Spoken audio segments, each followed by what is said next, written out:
Hello guys, नमस्कार। मैं निशा यादव सरता यादव चैनल पर स्वागत है आप लोगों का। और जो है सुनाने जा रहे हैं राम लक्ष्मण के विषय में कुछ ऐसे गीत है। आप लोगों का सलाह कमेंट में जरूर बताइएगा। आज मिथिला नगरिया निहाल सखिया, आज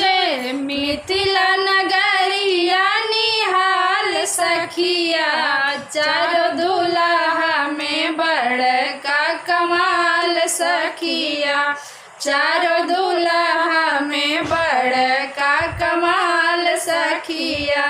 माथे मणि मऊरिया कुंडल सोहे कनवा,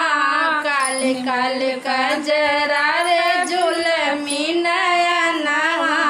माथे मणि मऊरिया कुंडल सोहे कनवा,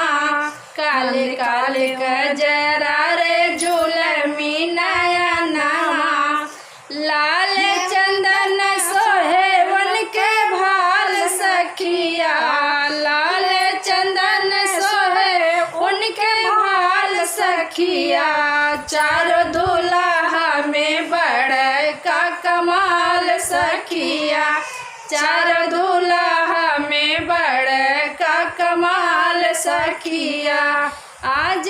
मिथिला नगरिया निहाल सखिया, आज मिथिला नगरिया निहाल सखिया, चारों दुल्हा में बड़का कमाल सखिया, चारों दुल्हा में बड़का कमाल सखिया, सांवर सांवर गोरे गोरे जोड़िया जहान बा,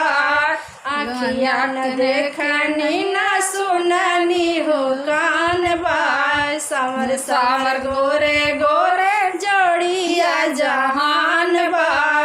आखिया न देखनी न सुननी हो कान बा,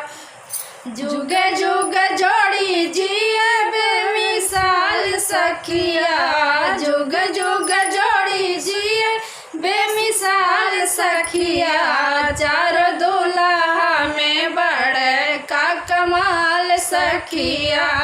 चारों दुल्हा में बड़का कमाल सखिया, आज मिथिला नगरिया निहाल सखिया, आज मिथिला नगरिया निहाल सखिया, चारों दुल्हा में बड़का कमाल सखिया, चारों दुल्हा में बड़का कमाल सखिया, गगन मगन आज मगन धरतिया, देखी देखी दुल्हा जी के सावरी सूरतिया, गगन मगन आज मगन धरतिया, देखी देखी दुल्हा जी के सावरी सूरतिया, बाल वृद्ध नर नारी सब बेहाल सखिया,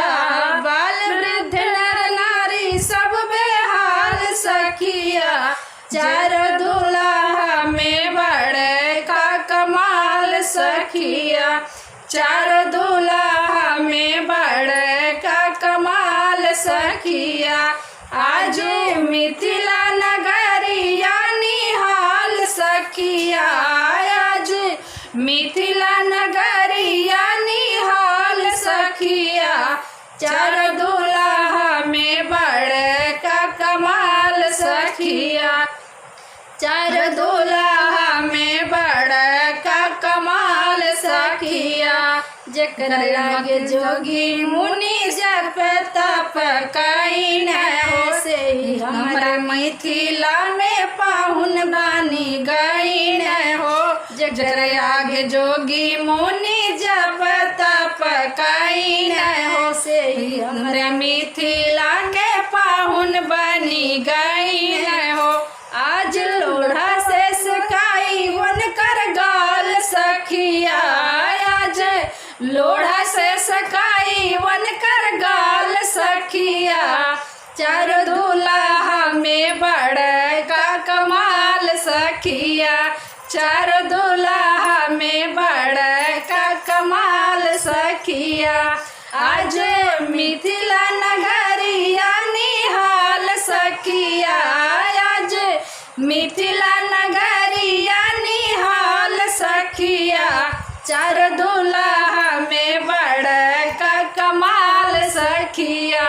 चार दूल्हा में बड़का कमाल सखिया। कैसा लगा ये गाना कमेंट में ज़रूर बताइएगा प्लीज़।